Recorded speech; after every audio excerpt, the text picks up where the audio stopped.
क्या आप जानते हैं कि वॉट क्या होता है? क्या आप जानते हैं कि शक्ति और प्रतिरोध के बीच में क्या संबंध है? क्या आप ये जानते हैं कि किसी भी उपकरण की शक्ति का पता कैसे लगाया जाता है? अगर नहीं तो ये वीडियो सिर्फ आपके लिए है। नमस्कार दोस्तों, मैं हूं श्रीकांत मेहरा और मेरे चैनल पे आप सभी का फिर से हार्दिक स्वागत है।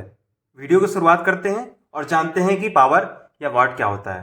देखो दोस्तों, पावर को अगर हम एक आसान तरीके से कहें, एक आसान भाषा में कहें तो कार्य करने की दर शक्ति कहलाती है। यानी हम कोई भी कार्य करते हैं और वो कार्य कितने समय में करते हैं ये हमारी शक्ति बताती है।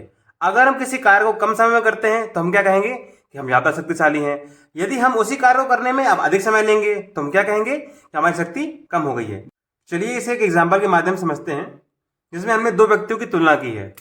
जिसमें पहला व्यक्ति है जो 1 किलोग्राम वजन को उठाकर 1 मिनट में 100 मीटर तक ले जा रहा है। वहीं दूसरा व्यक्ति क्या कर रहा है, 2 किलोग्राम वजन को उठाकर 1 मिनट में ही और 100 मीटर ले जा रहा है। यानी टाइम चेंज नहीं हो रहा है और दूरी चेंज नहीं हो रही है। 1 मिनट ही लग रहा है और 100 मीटर ही जा रहा है। लेकिन पहला व्यक्ति केवल 1 किलोग्राम ले जा पा रहा है, वहीं पे दूसरा व्यक्ति 2 किलोग्राम ले जा रहा है। तो हम क्या कहेंगे कि तुलनात्मक रूप में पहले व्यक्ति से जो दूसरा व्यक्ति है वो अधिक शक्तिशाली है।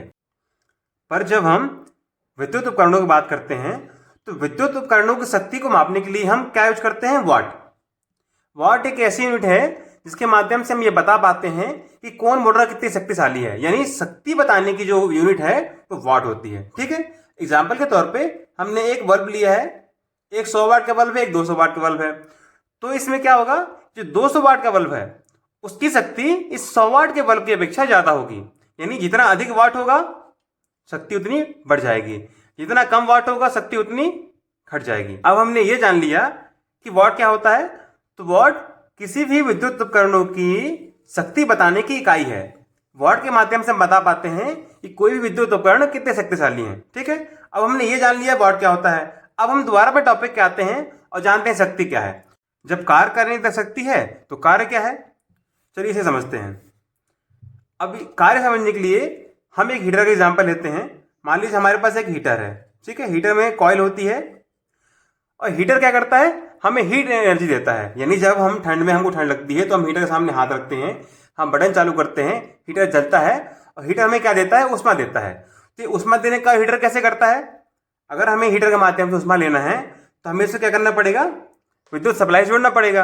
और विद्युत सप्लाई जोड़ने के बाद क्या होता है, हमें इस विद्युत सप्लाई के माध्यम से वोल्टेज मिलती है और वोल्टेज होने के कारण उसमें करंट बहती है। ठीक है, तो यानी क्या हुआ कि कार्य करने के लिए आपको वोल्टेज की जरूरत है, वोल्टेज के साथ साथ करंट की जरूरत है। और ये वोल्टेज और करंट कुछ समय तक बहेंगे। भाई अपन चालू किए और तुरंत बंद कर दिए बटन तो तुरंत हीटर गर्म नहीं होगा ना। अगर हमें हाथ गर्म करने हैं तो कुछ समय तक हमें उस करंट को बहाना पड़ेगा। तो यानी वोल्टेज चाहिए, करंट चाहिए और कुछ समय तक के लिए हमें उसमें वोल्टेज और करंट चाहिए। यानी वोल्टेज जरूरी है, करंट जरूरी है और टाइम जरूरी है। तो तीनों मिला के हम क्या कहते हैं, ये इस इलेक्ट्रिकल हीटर का कार्य है। हम कार्य जान गए हैं कि कार्य क्या है। तो हमारे पास इलेक्ट्रिकल जो वर्क है यानी विद्युतीय जो कार्य हमारा क्या कहला गया, V इंटू आई इंटू टी। अब शक्ति क्या होती है, तो शक्ति कार्य करने की दर शक्ति होती है। तो इसका मतलब क्या हुआ कि इसमें हम समय का भाग दे दें कार्य, और कार्य करने की दर यानी हमें समय का भाग देना पड़ेगा। तो ये क्या कहलाया जाएगा, शक्ति।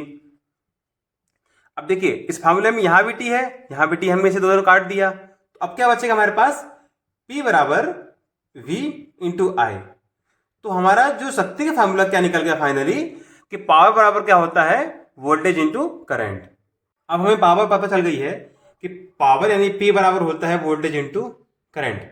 अब पावर की इकाई वाट है, तो 1 वाट बराबर क्या होता है, तो 1 वाट बराबर क्या होगा, 1 वाट बराबर होगा 1 वोल्ट इंटू 1 एम्पियर करंट।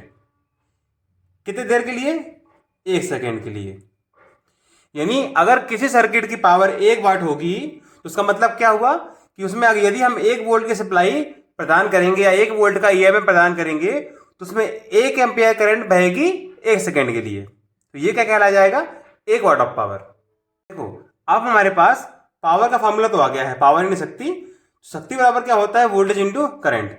अब हम सबको पता है ओम्स लॉ क्या होता है, तो ओम्स लॉ होता है I equal to V upon R और V बराबर होता है I इंटू R। ठीक है, अब हम इस वोल्टेज ओम्स लॉ को यहां रख के अप्लाई करते हैं।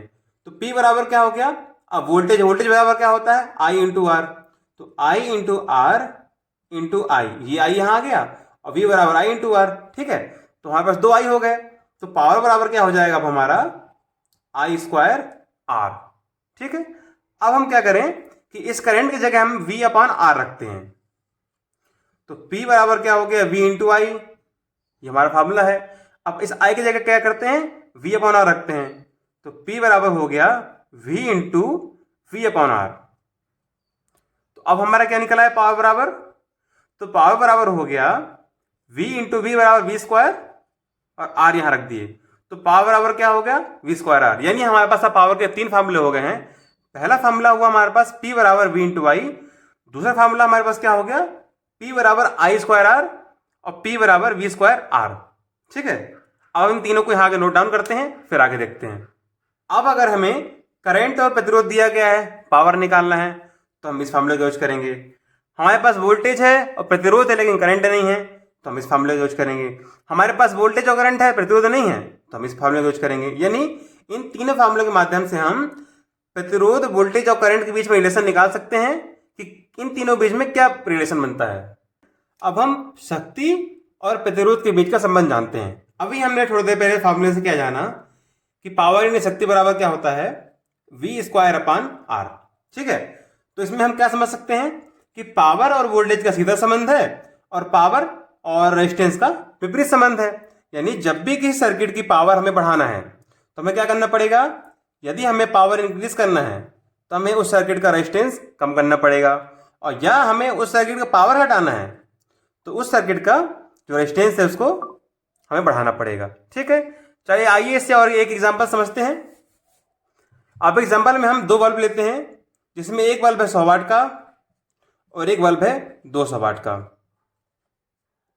ठीक है, तो जो 100 वाट का बल्ब होगा, अब इसकी पावर कम है, 200 वाट बल्ब की पावर ज्यादा है। तो अभी हमने क्या जाना कि जब भी पावर ज्यादा होती है तो प्रतिरोध कम होता है। तो उसी चीज को इस केस में लागू करते हैं। तो जो 100 वाट के बल्ब होगा उसका रेजिस्टेंस ज्यादा होगा और 200 वाट के बल्ब का रेजिस्टेंस कम होगा। यदि आपने मेरे इस वीडियो को यहां तक देखा है, आप वीडियो के अंत तक मेरे साथ हैं, तो मैं पूरी उम्मीद कर रहा हूं कि आपको पावर समझ में आ गई होगी। ठीक है, अब यदि आपके समझ में आ गया है तो पहला काम क्या करिए, मेरे वीडियो को लाइक करिए और चैनल सब्सक्राइब करिए। आप लोग वीडियो देख लेते हैं लेकिन सब्सक्राइब नहीं करते हैं, तो आप सब्सक्राइब करिए। सब्सक्राइब करना आपका काम, पढ़ाना मेरा काम। मैं आपको अच्छे से अच्छा कंटेंट दूंगा, लेकिन आप चैनल सब्सक्राइब करिए। ठीक है, हम फिर मिलते हैं अगले वीडियो में कुछ इसी तरीके से अगले टॉपिक के साथ। तब तक के लिए जय हिंद, गुड बाय, टेक केयर।